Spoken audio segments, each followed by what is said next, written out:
Hello friends, welcome to my channel. இன்றைக்கி என்ன பார்க்க போகிறோன்னா உளுந்தங்களி தாங்க செய்ய போகிறேன். அதுக்கு வந்து உளுந்தங்களி நான் மாவு அரைச்சி வச்சுருக்கிறேன். அது எப்படின்னா 1/2 கிலோ பச்சரிசி, 1/2 கிலோ கருப்பு உளுந்து, உருட்டு கருப்பு உளுந்து இருக்கும் பார்த்திங்களா, தோல் உள்ளது. அதை எடுத்து 2 1/2 கிலோ எடுத்து நல்லா 3 தண்ணியில் 2 தண்ணியில் கழுவினா போதும். கழுவி வெயிலில் நல்லா காய வச்சு ரைஸ் மில்லில் அரைச்சி வாங்கியிருக்கேன். பார்த்திங்களா, இந்த மாவு தான் அது. அது எப்படி செய்யலான்னு பார்க்கலாம் வாங்க. பாருங்கள், இப்போ 1/4 கிலோ எடுத்துருக்கேங்க. 1/4 கிலோ எடுத்துருக்கேன். 1/4 கிலோவை சட்டியில் போட்டுக்கலாம். போட்டு தண்ணி ஊற்றி கரைச்சிக்கலாம். அதில் ஒரு 1.5 கப்பு தண்ணி ஊற்றுவேன்னு நினைக்கிறேன். உங்களை ஊற்றிட்டு காமிக்கிறேன். பாருங்கள், இதில் வந்து 1 கப்பு எடுத்தேன்னா 2 கப்பு ஊற்றிருக்கிறேன். ஊற்றி இந்த எங்கள் ஹஸ்பண்ட் தான் கரைச்சிட்ருக்கிறாரு. நல்லா கரைச்சிட்ருக்கிறாரு. நான் காமிக்கிறேன் எப்படி செய்கிறோம். இது 1 கப்புக்கு மாவுக்கு 2 கப்பு தண்ணி ஊற்றிருக்கேன். இந்த ரேஷன். பாருங்கள், ஸ்டவ்வில் மண் சட்டி வச்சுருக்கேன். இதில் செஞ்சால் நல்லாயிருக்கும். இதில் தான் வச்சுருக்கிறேன். இதில் வந்து ஒரு 2 குழிக்கரண்டி நல்லெண்ணெய் ஊற்றிக்கலாம். பாருங்கள், எண்ணெய் சூடாயிடுச்சு. இந்த மாவு கரைச்சி வச்சுருக்கோம் பார்த்திங்களா, அதை ஊற்றிடலாம். கிண்டிகிட்டே இருக்கணும். நல்லா வேகணும். பச்சை வாசம் போக நல்லா வேகணும். இது வெந்தால் தான் நல்லது. இல்லாட்டி பச்சை வாசமாக இருக்கும். நல்லா வேகட்டும்.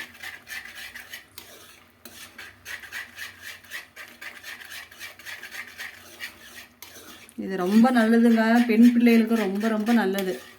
அது ஏஜ் அட்டன் பண்ண குழந்தைங்களுக்கு இடுப்பு வலிக்கெல்லாம் இது ரொம்ப நல்லது. ரொம்ப சத்தும் கூட. இது கிண்டிகிட்டே இருங்க, விட்டுறாதீங்க, கெட்டியாயிடும்.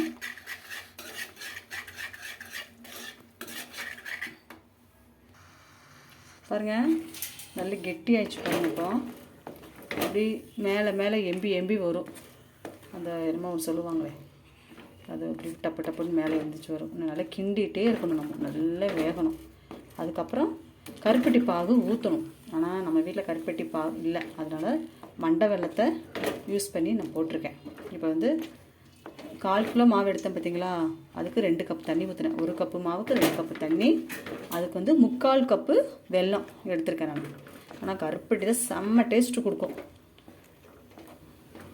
சரிங்க, நல்லா கிண்டிட்டு காமிக்கிறேன். அப்பப்போ கொஞ்சம் நல்லெண்ணெய் ஊற்றிக்கிட்டே இருக்கணும்.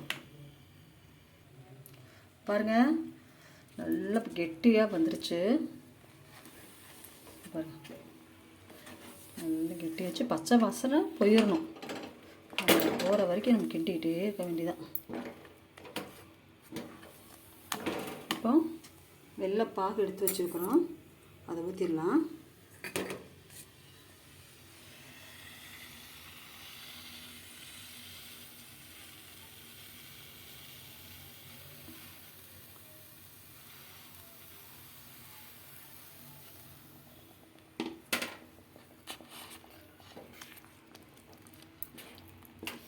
பாருங்கள், எவ்வளோ ஷைனிங்காக எவ்வளோ சூப்பராக இருக்குது. பாருங்கள், உங்களுக்கு தேவையான இனிப்பு போட்டுக்கலாம்.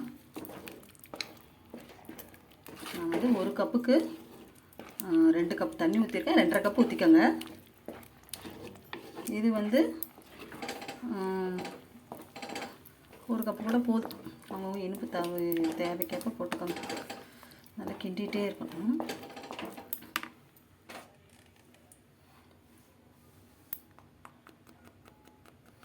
மண் எல்லாம் சுருக்குன்னா அதுக்கு தான் வடிகட்டுறேன்.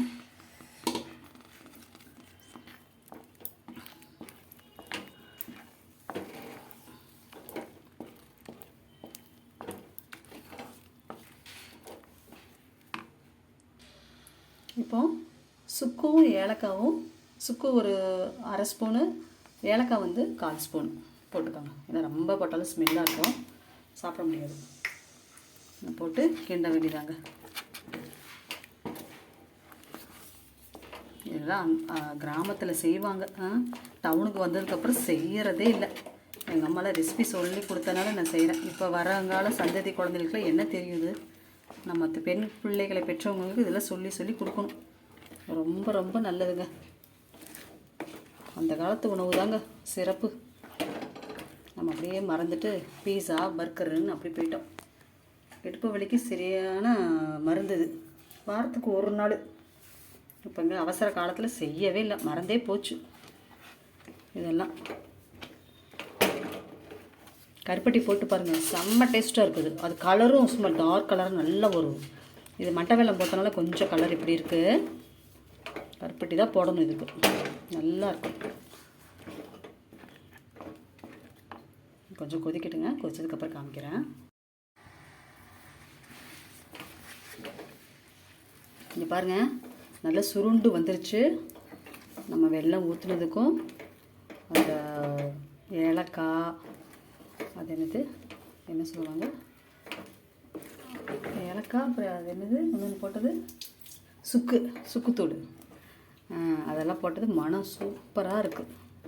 இப்போ நல்லா அல்வா மாதிரி எடுத்து வாயில் போட்டோம் வச்சுக்கோங்க, அப்பா இடுப்பு வடியில் ஓடியே போயிடும். இந்த மாதிரி உங்களுக்கு பிள்ளைகளுக்கும் நீங்கள் செஞ்சு கொடுங்க. இது இப்போ ஆண் பிள்ளை பெண் பிள்ளை இல்லை, பெண் பிள்ளைகளுக்கு மெயினு. இது எல்லாருமே சாப்பிட்லாம். இது ஏன்னா ஏஜ் அட்டன் பண்ணுற குழந்தைகளுக்கு தானே இது மெயினாக தருவாங்க, அதுக்கு சொல்கிறேன். எல்லாருமே சாப்பிட்லாம். இருங்க, கிண்ணத்தில் எடுத்துகிட்டு வச்சுட்டு காமிக்கிறேன். பாருங்கள், கிண்ணத்தில் எடுத்து வச்சாச்சு. எங்கள் பாப்பாவுக்கும் தம்பிக்கும் கொடுக்கணும். அவளாக காத்துட்ருக்குறாங்க, அவங்களுக்கு அது ரொம்ப பிடிக்கும். பாருங்கள், சூப்பராக இருக்குது. நல்ல ஒரு நாள் சண்டே லீவில் இருந்தீங்கன்னா குழந்தைங்களுக்கு நிதானமாக இது செஞ்சு கொடுத்தீங்கன்னா அவங்க சாப்பிடுவாங்க. அவங்களுக்கு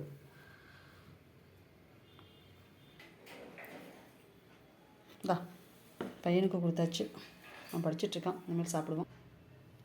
இந்தா பாப்பா சாப்பிடுங்க. பாருங்கள், எல்லோரும் சாப்பிட ஆரம்பிச்சிட்டோங்க. இன்றைக்கி நீங்களும் இந்த வீடியோ பார்த்து உங்கள் குழந்தைங்களுக்கு செஞ்சு கொடுங்க. இந்த வீடியோ பிடிச்சிருந்துச்சுன்னா லைக் பண்ணுங்கள், ஷேர் பண்ணுங்கள், கமெண்ட் பண்ணுங்கள், மறக்காமல் சப்ஸ்கிரைப் பண்ணிடுங்க. தேங்க்ஸ் ஃபார் வாட்சிங்.